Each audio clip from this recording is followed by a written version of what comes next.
All right, good morning, Buckeyes. Let's go ahead and get started. Hopefully everyone's doing well. Welcome to our camping adventure. So that'll be our theme for today's class. Hopefully you guys want to join me in doing this. I think it's kind of fun. So you'll see that I'll go ahead and put up sounds for our camping theme. Give me just a second to grab that for you guys. So you go ahead and play those in the background if you'd like. I think it's kind of fun. I'm doing it right now, and it's kind of nice, pleasant sound. Also have windows open too, so I get some of the neighborhood sounds as well. So go ahead and jump in with that. I'd love it for you guys to turn on your video cameras. It's great to be able to see you guys. It also helps you kind of know how things are going with taking notes. You can put up your camping photos, things like that. So hopefully everyone is doing well, progressing your way through the last week. And so with it being the last week, there's a lot for us to cover. There's a lot for us to wrap up and to do.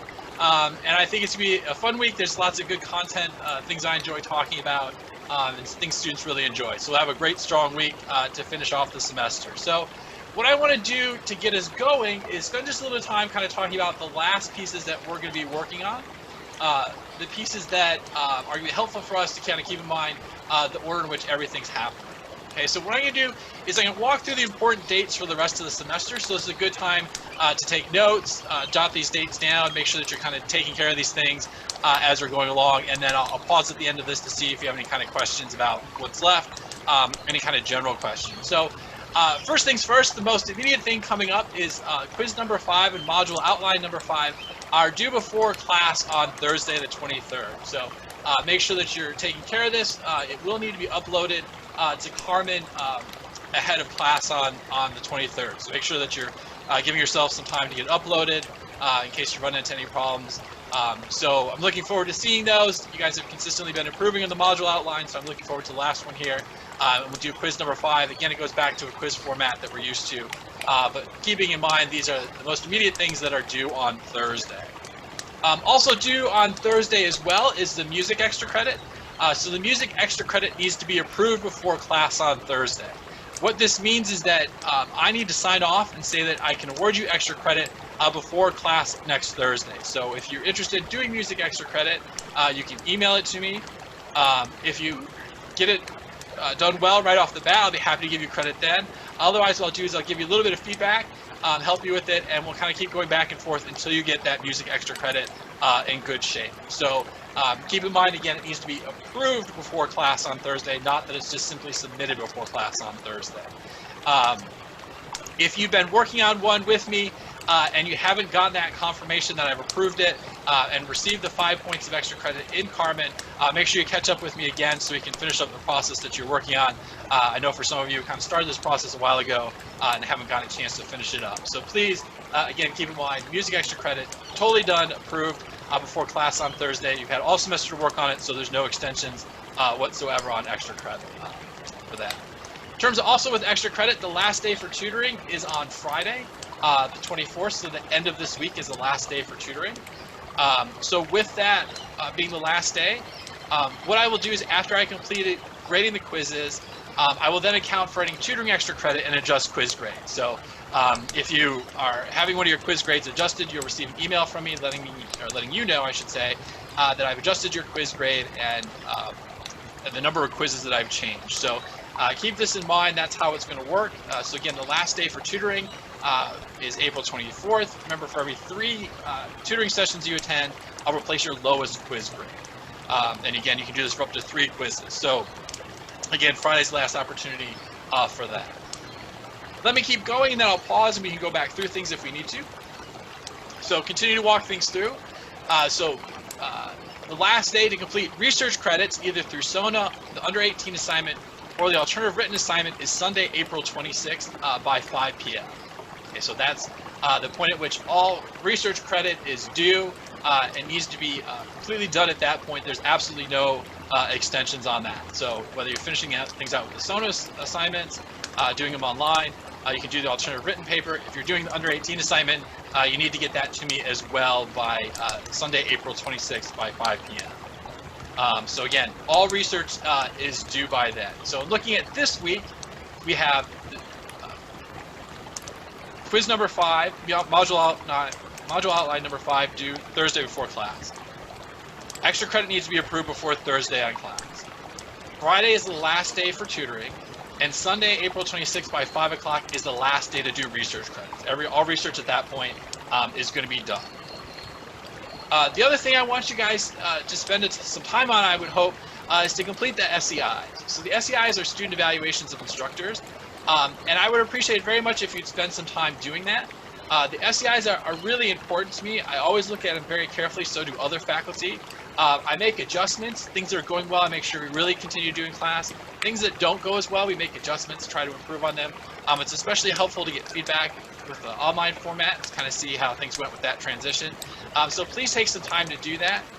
One of the biggest concerns is that oftentimes I only get a response from just a small amount of the class. And when that happens, I don't know if the people responding are really representative of everyone in the class. So it makes it hard to make any adjustments. So please spend some time doing that. Additionally, as well, students in other classes or upcoming students will look at these SEIs, and that'll help them choose which class instructors they would like to take classes with too. So it's helpful for them as well. In terms of the very last piece of the class, the answer sheet for exam number 5 is due to Carmen by 12:05 on May 1st. Okay, so 12:05 is the time that we would finish the exam if we were actually still in the classroom at that point. Again, we'll go through the same procedure as before. I'll release the exam approximately 24 hours before it's due, so I'll release it Thursday morning. You'll then have 24 hours. You can download the exam. You can then upload your answer sheet when you're all done. So that's all you need to do. It's designed so that you don't have to be online. Remember, you can use the same resources as before, so the textbook, notes, lecture slides, but you can't use anything else, including working with others. Okay, so we want to make sure we're strictly following that. I will be in the Zoom classroom starting at 10:30 on May 1st if you have any questions. So the idea here being, if you have any last questions as you're getting the exam finished up, things that you want to clarify with me about wording, things like that, I will be in the Zoom classroom to help you out with that. You're welcome to email, things like that, but just in case you want to make sure you get your last questions answered or you're worried about connecting with me, I will be in the classroom to answer any questions. Okay, so basically the idea behind this last couple of minutes was to kind of outline the dates and what's left for us to finish. Most of it's going to get finished this week with the exception of the last exam. Again, the exam will cover all the material since exam number 4. It is not a cumulative exam, so exact time, format, and process that we did before.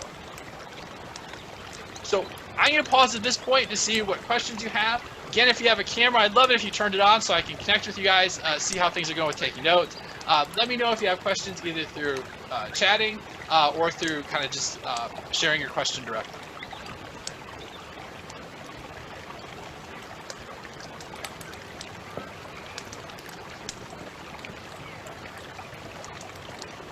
Right, so if you're all good, go ahead and send me a message real quick saying that you're all set. Definitely just want to check because there's lots of information. Make sure we're on the same page as we wrap things up.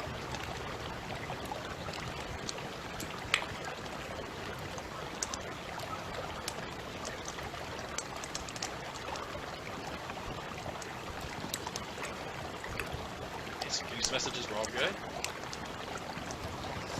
All right, I appreciate the feedback, guys. This is where it's definitely, I wish we were back in the classroom. I could see that feedback on your faces if you're in better shape. So what we're going to do is we're going to finish talking about other disorders particularly related to anxiety. So we talk about anxiety. What are some characteristics about individuals who are experiencing anxiety?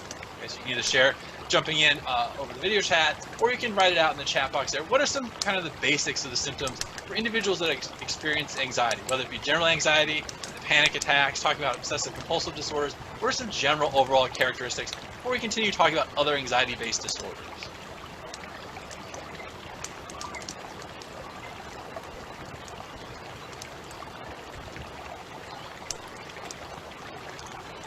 Flip back to notes. We just kind of think about things that we've talked about.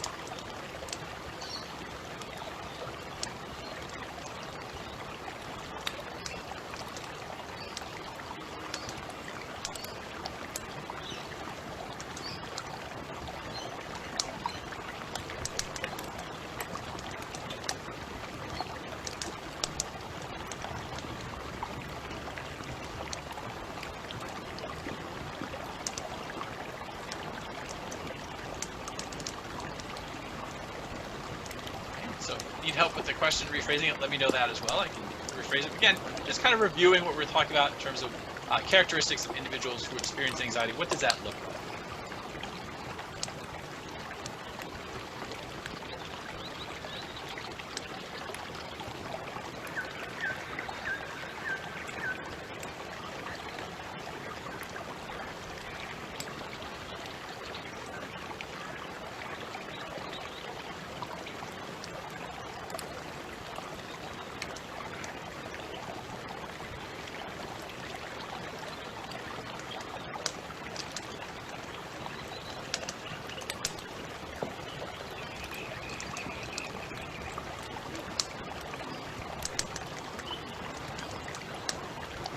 So I'm hoping to get a response. If you can't hear me, having problems that way, let me know.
Great response, so I appreciate you getting that.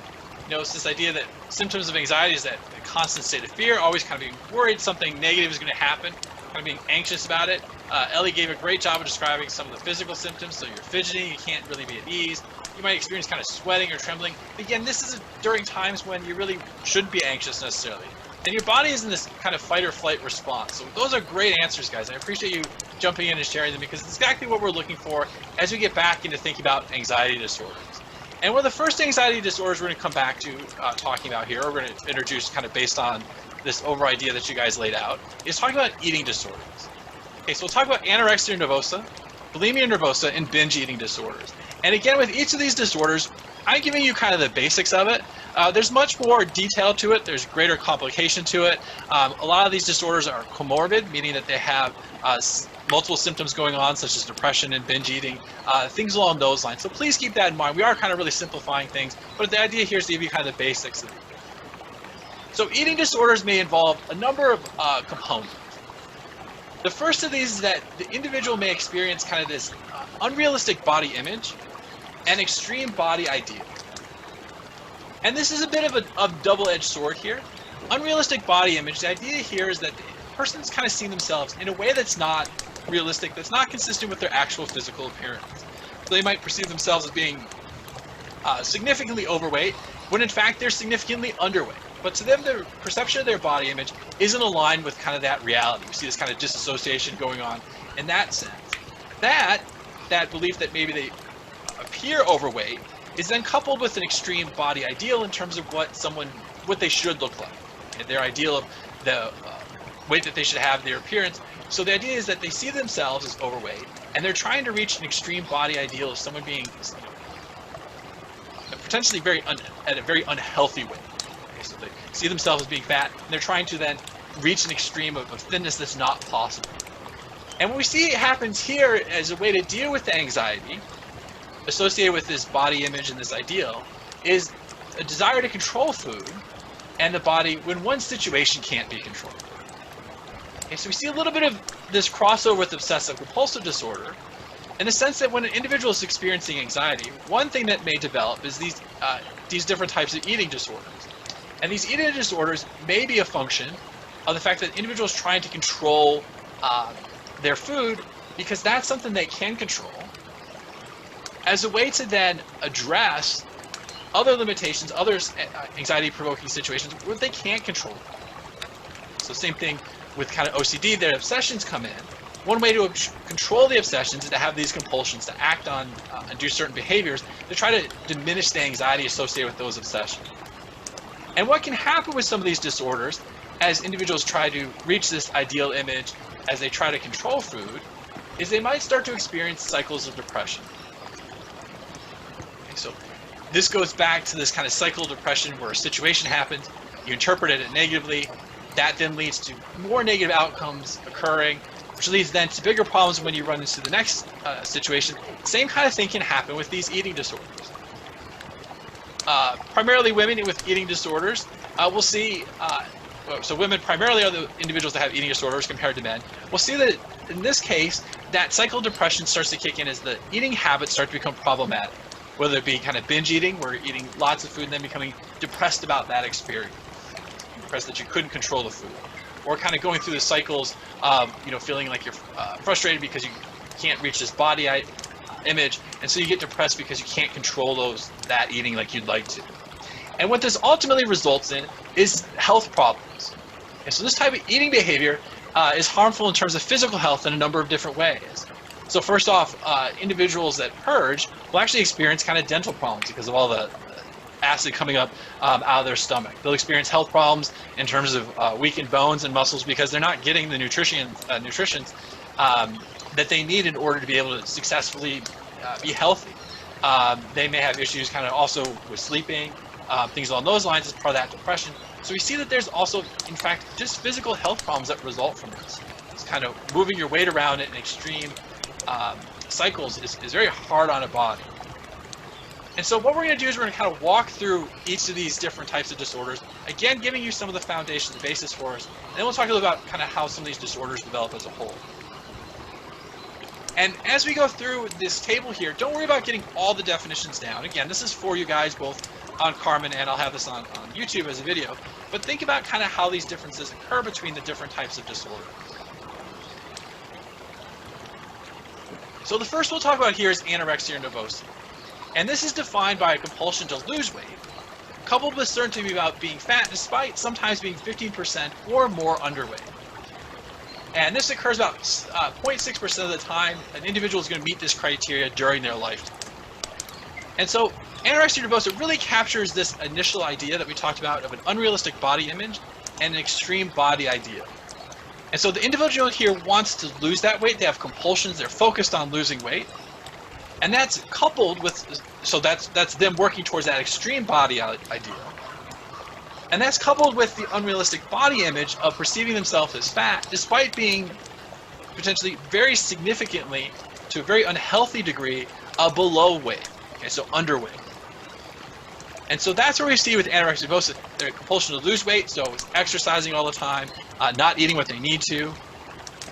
It may involve some purging. So you see that there's just that very focus on that weight. And again, we start to see this OCD characteristics where they're focused on one thing, they're doing behaviors to address that obsession. For bulimia nervosa, there's a compulsion to binge, eating large amounts of food fast, and then purge by losing the food either through vomiting, laxatives, or extreme exercise. And in terms of the prevalence rate for bulimia nervosa, we see this occurring about 1% of the population. So individuals here may deal with their anxiety in a way that they're going to binge, so they're going to indulge in something that releases the anxiety, releases that pressure. They eat large amounts of food. Oftentimes this food isn't healthy for them, it's not a nutritional value. And they're going to purge that information, purge that food by then using extreme forms. So they might do this through vomiting, through laxatives, or extreme exercise, where they're going to work out for hours and hours and hours to the point of sheer exhaustion in order to lose that weight that they might have gained, to lose those calories that they might have consumed when eating the food quickly. And so we start to see where this can start to become a cycle that then starts to map onto that cycle depression. So they binge, they feel depressed about this, they try to purge, but then individuals might feel depressed because now they're trying to get rid of these calories, and so they get frustrated going through this process over and over again, losing that sense of control. And lastly, we see is in terms of binge eating disorder. So here, like bulimia, we see there's a compulsion to binge, but in this case, there's no purging. So we see then it's followed by guilt and depression. Again, this is another way that we see that cycle depression kicking off, where individuals binge, they feel bad about the degree that they binged food, and so this then leads to feeling depressed. And again, we see this relationship to health problems. More individuals who are binge eating, they're gaining weight, they start to carry this unhealthy amount of weight, and that starts to cause problems for them. So we start to see that this occurs in about 3% of the population. So again, as you look at this, kind of think about the different characteristics of these disorders. Keep in mind kind of how they vary from each other. And also too, as a caveat, with all these disorders we talked about, we're talking about kind of the basics of them. They're not covering every specific aspect of them. So having defined these different disorders and given their characteristics, let's talk about some of the associated factors that lead to this disorder. And this is helpful to keep in mind to make yourself aware of how these disorders might develop. And so researchers have identified several factors related to eating disorders. The first of these are related to family factors. Okay, so this is where that nature-nurture starts to come in, where we start to see a little bit of combination of both. So in terms of nurture related to family, we see that having a mother focused on her weight and a child's appearance and weight.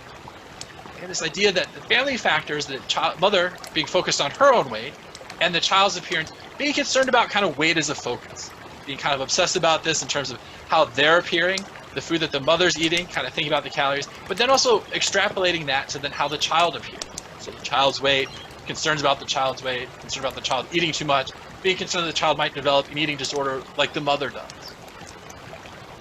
We see in terms of the nurturing side too, is that if the individual, especially the child, the teenager, has a negative self-evaluation in the family, they might then try to improve their evaluation, improve their value and worth, by trying to meet these unrealistic standards where they're going to try to look as best they can. And this is where, again, they might be controlling their eating because that's the best way for them to feel like they can improve their position in their family, that they can move this negative self-evaluation away, that they can take care of themselves. In this case, that they're alleviating that anxiety, that stress of being perceived negatively in the family. In terms of genetics, for bulimia, if childhood obesity runs in the family, this may also occur in terms of bulimia occurring. The idea here is that if genes are passed along that increase the likelihood of obesity, individuals might experience bulimia, again, consuming food but then trying to purge it, as a way to keep that childhood obesity from occurring, trying to keep that obesity from occurring. We see too, going back to our nurturing factors for anorexia specifically, so we're looking at some of the disorders specifically here. If for anorexia, if families are competitive, high achieving, and protective, we also see this occurring as well. So this, especially for this competitive, high achieving, it might be a way to deal with that anxiety of trying to be the best in the family, be this high achieving, that these individuals are then going to start to control their food because that's the best way that they can manage the anxiety associated with trying to be, fulfilling all the expectations of their family. And so when the family is high achieving, it puts the pressure on the individual, that induces anxiety. That anxiety may then come out in terms of this anorexic behavior as a way to protect that person from the stressors that they're experiencing. I lastly want to highlight two cultural factors. So one of the biggest cultural factors related to eating disorders is unrealistic ideals of body appearance. And this is where we start to see this being especially influenced in the United States, where there's a very individualistic culture. There's very much a culture that is related to body appearance and giving a lot of value to body appearance. And even researchers find that just giving teenagers, female teenagers, either magazines that are about fashion and modeling versus magazines about kind of related topics but not the same, they find that when teens were given magazines that had a lot to do about image, that they found that those females tend to have more concern about their weight, demonstrate more of these behaviors associated with anorexia, bulimia, and these eating disorders compared to those that didn't get that magazine. In fact, there's now rules in place in terms of models having to have a certain body mass index, the BMI, to make sure that they're not underweight, and therefore kind of setting a bad precedent. Okay, so they can get fined, they're not likely to get modeling jobs as often because they're trying to address this unrealistic images of body appearance. In fact, this is one of the things I've noted quite a bit in TV shows now, that there's a variety of different body appearances. It used to be really only the actors and actresses had this unique shape. Alicia Silverstone actually came out recently saying that she disliked being in the Batman and Robin film, so way back when, because she was body shamed during that experience. They kept asking her about her weight, asking her about her physical characteristics, and it ended up kind of ruining movies for her, because she now focuses more on theater. So this is one disorder, eating disorders, one disorder related to anxiety. We're going to talk about two more, and then I'll pause for questions here. The second one I want to talk about is also dealing a lot with anxiety in terms of talking about post-traumatic stress disorder. And we see with PTSD about 10 to 35% of people who experience trauma not only have burned-in memories, but they also experience other stressors. So individuals with PTSD might have these burned-in memories where they can imagine the experience that caused them the trauma very easily. It's just put in their memory. These are kind of flashbulb memories, so ones that just kind of are snippets of what's happened, but they're really ingrained in your mind. So think about experiences, kind of these burned-in memories that you might have, and relate this back, though, to something that's traumatic. And so not only do they have these memories, but they experience 4 weeks to a lifetime of repeated intrusion of these memories. The idea is that these memories keep popping up throughout their different experiences when they don't want them to.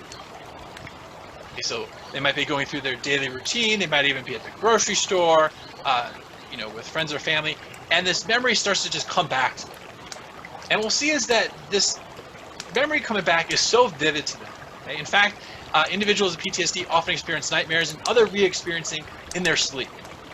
Okay, so they'll wake up in cold sweats, as if they experienced that trauma all over again, as the brain's kind of processing it, as it's trying to address it during this time of rest. And so individuals with PTSD actually don't sleep very well and try to avoid sleep because of these nightmares. We see too, and this is probably the one that may be most harmful, is that they start to withdraw from others. So individuals with PTSD start to withdraw from others because they're afraid of having this panic moment in front of others. Maybe they're being perceived as weak, or just calling out for help. Remember, oftentimes soldiers are likely to experience PTSD, and so they want to seem strong around others. They don't want to have this appearance of needing help. Okay, so they start to withdraw from others. And lastly, too, related to this is this kind of jumpy anxiety, this hypervigilance, and as we kind of hinted at before, this insomnia or sleep problems. And so with this jumpy anxiety or hypervigilance, we can see this in a number of different ways. Some of it may be this anxiety because there's certain triggers they experience. So last summer I was out cutting the grass, and where I live, helicopters come in to the hospital. And a helicopter came in particularly low that day, and I was thinking about that noise, and I was thinking about, well, if we had anyone in the neighborhood who had been in combat, just these helicopters flying in might be enough to induce kind of this trauma, get them to think about that experience again if it was a combat trauma. We also see too, with kind of this hypervigilance, experiences that I saw at the University of North Florida. So North Florida is in Jacksonville, Florida, and in Jacksonville, Florida, there's all branches of the military there. Okay, so especially the Navy's is stationed there. And what we ended up having is we have a lot of veteran students in our class, which is a really unique experience and one that I really appreciated. And one of the things that was really interesting is I could always tell who the veteran students were because they always sat in the back of the classroom and they could always see everything going on. Even during class, you could kind of see them kind of looking around. And in fact, we worked with Wounded Warriors program in Jacksonville. And when we were working with one of the gentlemen who had experienced PTSD, he kind of noted when we were meeting in a conference room that it was rather stressful for him. So we said, well, hey, why is that the case? Share this with us. Excuse me. And basically, this conference room was all glass. We had a great view on one side, but glass towards the hallway. And he said, what I want to do is I want to be in a position where I can see everyone through both sides of the glass. I'm not able to do that. He said, I want to be able to leave quickly if I need to. So be able to avoid, potential anxiety he might experience. And so this becomes something that affects individuals with PTSD on a regular basis. And researchers are now kind of only starting to understand, well, who develops this PTSD? So they see those with sensitive emotional processing limbic systems. Okay, so again, going back to the brain structure, the brain systems, the neurological systems. So those are very sensitive, get a lot of sensory information. We see that those asked to relive the trauma as they experience it, to report it, kind of keep having to relive that trauma over and over again. So we'll talk about this in terms of therapeutic techniques in just a moment. And similarly, those who have been previously traumatized, the repeated exposure to the trauma starts to make it that much more difficult as it experiences again. Okay, so if they experience combat trauma, they go back for another tour of duty, experience it again, that's going to increase the likelihood of PTSD development.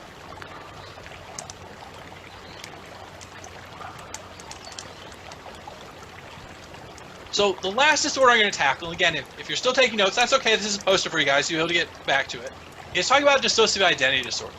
And we won't talk about this very much, other than to basically say that it's a very rare disorder. It's the idea that someone develops distinct personalities, and these distinct personalities are held within the same person, but the person's not consciously aware of these other personalities potentially. Okay, sometimes they are, sometimes they're not. And what that happens is someone has these different personalities that come out entirely different. Okay, so an example is someone might have one personality that's highly introverted, very worried, very concerned. They might switch to another personality that's more social and outgoing, gregarious, carefree, totally different. They see within some of these different identities that they'll have different accents. They might actually write with a different hand, different neurological signals. And so we see that there are some cases, but they're very unique. And some of the argument might be that it's something that's more culturally constructed. And alternatively, too, it might be that it's partly because the therapist encouraging patients to think about themselves in different roles. Because the patients have thought about this to a certain extent, maybe they start to endorse this a bit more as a way of dealing with the anxiety, so they start to develop these different personality traits. Okay, so I want to share it with you, but also keep in mind that there's not a lot of these cases, and there's a lot of kind of controversy over diagnosing these cases, kind of understanding what they are. So we've wrapped up talking about the different anxiety-based disorders. We're going to make the turn into talking about therapeutic techniques, but let me pause here before we're going to do a little bit of a Kahoot review game. So let me see if there's kind of any general questions, things that you guys want me to go back through before we'll do a Kahoot review.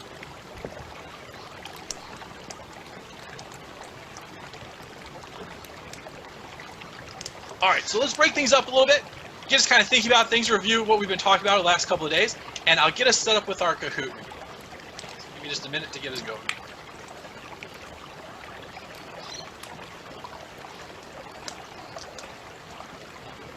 All right, so just like we've done before, go ahead and log in. Okay, so pull up a device. You can use your laptop that you're on potentially.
Indicating she's suffering from a mood disorder.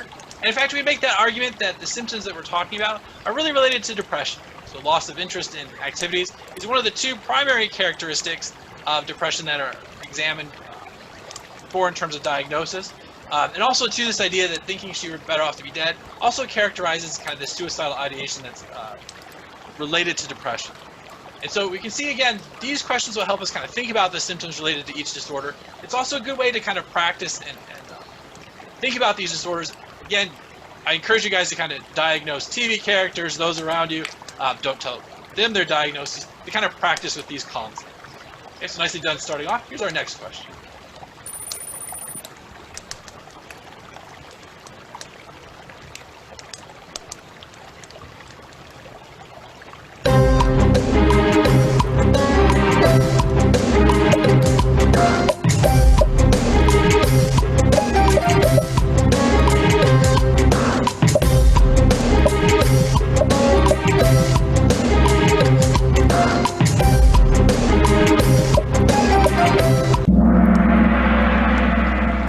right, so I very much appreciated that none of you indicated that she was experiencing this because of my class. I hope that's far from the case for everyone involved, but we can see that she's experiencing schizophrenia. Remember, schizophrenia is characterized by these hallucinations, these delusions. In this case, she's having delusions that aliens have removed her stomach, and she's concerned that they're watching her, see if she grows another. So that kind of delusional thinking where the reality is not aligned with the beliefs that they have. There's that disassociation.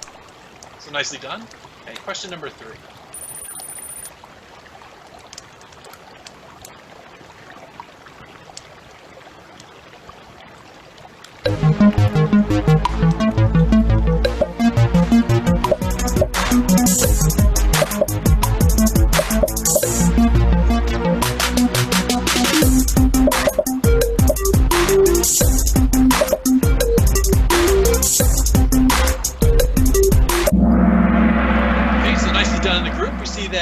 She's most likely suffering from generalized anxiety disorder.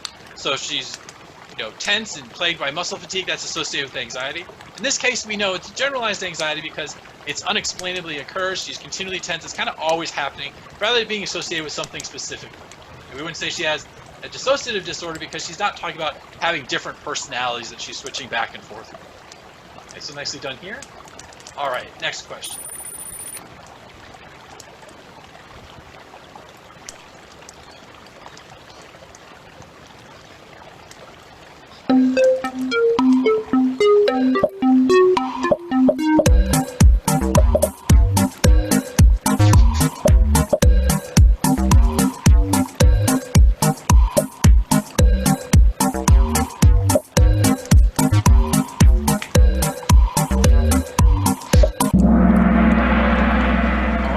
Nicely done here. We just got done talking about these different eating disorders. In this case, she demonstrates symptoms of bulimia. She's attempting to lose weight after she's binged eating. Kind of that binge purge cycle. She's demonstrating this characteristic. So again, making sure that you're clear on the different forms of the eating disorders, kind of comparing them and understanding how they're different from each other. Okay, so nicely done. We'll get to our last question.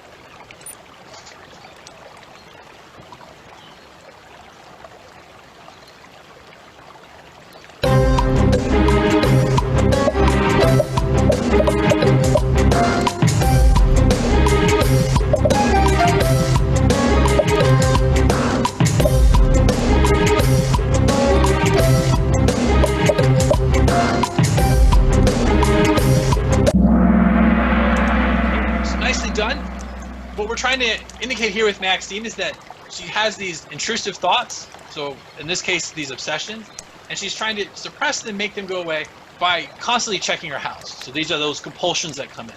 Hence why we say she has obsessive compulsive disorder, because she has the obsession, intrusive thoughts about, hey, did I lock my house? Why don't you go through these compulsions to make myself feel less anxious about that? And in fact, one of the things we'll do here as we get into talking about therapy is we'll talk about how we provide therapy to those that have obsessive compulsive disorder. So before absolutely moving on to talking about therapies, any last questions? Any questions as we finish going through the Kahoot?